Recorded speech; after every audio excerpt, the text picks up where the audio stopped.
మొన్న దేవర cinema pre release event ఎక్కువ మంది వచ్చిందని క్యాన్సిల్ చేసిండ్రు కదా. అటు చూస్తే 4000 మంది పట్టే హోటళ్లకు 20-30 వేల మంది వస్తే ఏడ కంట్రోల్ అవుతుంది. పోలీసోళ్ళు కూడా చేతులు ఎత్తేసిండ్రు. అయితే దాని మీద సర్కార్ను దెప్పి ఓడ్చిండు మాజీ మంత్రి కేటీఆర్ సారు. దేవర సినిమా ప్రీ రిలీజ్ క్యాన్సిల్ అయిన దాని మీద సర్కార్కు సురుకులు పెట్టిండు మాజీ మంత్రి కేటీఆర్ సారు.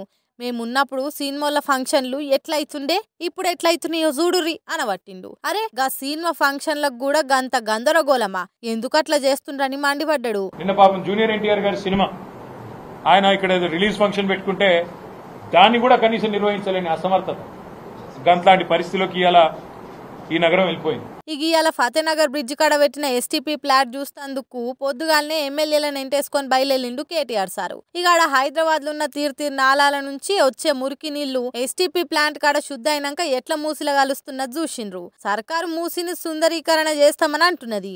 మూసిని కొత్తగా శుద్ధి చేయాల్సిన అవసరం ఏం లేదు. ఎస్టీపీ ప్లాంట్లు బీఆర్ఎస్ ప్రభుత్వమే పెట్టింది. 4000 కోట్లు ఖర్చు పెట్టి 100% సీవరేజ్ ట్రీట్మెంట్ చేసినాం. మీరు వచ్చి మళ్ళా మూసి సుందరీకరణ ప్రాజెక్టులకు 1,00,000 కోట్లు అయితాయి, 50,000 అయితే అని రోజుకో మాట మాట్లాడుతుంటే అనుమానం వస్తుందని పట్టిండు.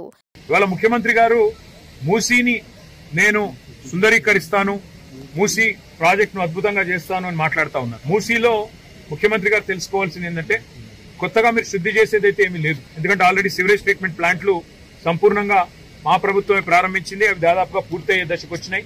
మీరు డబ్బులు ఇస్తే ఇంకో 2-3 నెలల్లో మొత్తం పూర్తయిపోతాయి. మరి 4,000 కోట్లు ఖర్చు పెట్టి మొత్తం 100% సివరేజ్ ట్రీట్మెంట్ అయిపోయిన తర్వాత మరి వాళ్ళ ముఖ్యమంత్రి గారు ఆయన మంత్రివర్గం మాట్లాడుతున్న మాటలు మూసీ ప్రాజెక్టు కోసం 1,50,000 కోట్లు ఖర్చు పెడతామని ఒకసారి, 50,000 కోట్లు అని మరొకసారి, 70,000 కోట్లు అని మరొకసారి ఏవైతే మాట్లాడుతున్నారో ఈ మాటలు చూస్తూ ఉంటే మాకు అనుమానం వస్తా ఉంది. ఎందుకంటే అసలు ఉద్దేశం మూసీ సుందరీకరణనా లేక ఇంకేదన్నా ఉన్నదా అనేది కూడా ప్రజల్లో కూడా అనుమానాలు కలుగుతా ఉన్నాయి. ఇక హైదరాబాదితులకు కూడా మా పార్టీ అండగా ఉంటది. ఎవరేం రంది పడకుండా మా పార్టీ ఆఫీస్కి వస్తే లీగల్ సెల్ మీకు ఆసరైతుంది. పేదలకు డబల్ బెడ్రూమ్లు ఇచ్చి ఇండ్లు కూలగొట్టాలి, లేదంటే అలా జోలికి పోవద్దు అని అనుకొచ్చిండు. తప్పకుండా హైదరాబాదితులందరికీ న్యాయపరంగా మేము మా పార్టీ తరఫున మా న్యాయ విభాగం మా లీగల్ సెల్ అండగా ఉంటది. ఎవరికి ఏ ఇబ్బంది ఉన్నా భారత రాష్ట్ర సమితి కేంద్ర కార్యాలయం తెలంగాణ భవన్, బంజారాహిల్స్ రోడ్ నెంబర్ 10-12 మధ్యలో ఉంటది. ఆడికి రండి, తప్పకుండా మీకు మా న్యాయ విభాగం అండగా ఉంటది. లేదా మీ గౌరవ శాసనసభ్యులు, గౌరవ కార్పొరేటర్లు అందరూ బీఆర్ఎస్లో ఉన్నారు హైదరాబాద్లో, వారిని సంప్రదించండి. తప్పకుండా మీకు న్యాయపరంగా మేము అండగా నిలబడతాం. చట్టాన్ని న్యాయాన్ని గౌరవించాలని ప్రభుత్వానికి న్యాయస్థానం ద్వారానే చెప్పిస్తామనే మాట కూడా నేను విజ్ఞప్తి చేస్తా ఉన్నాను.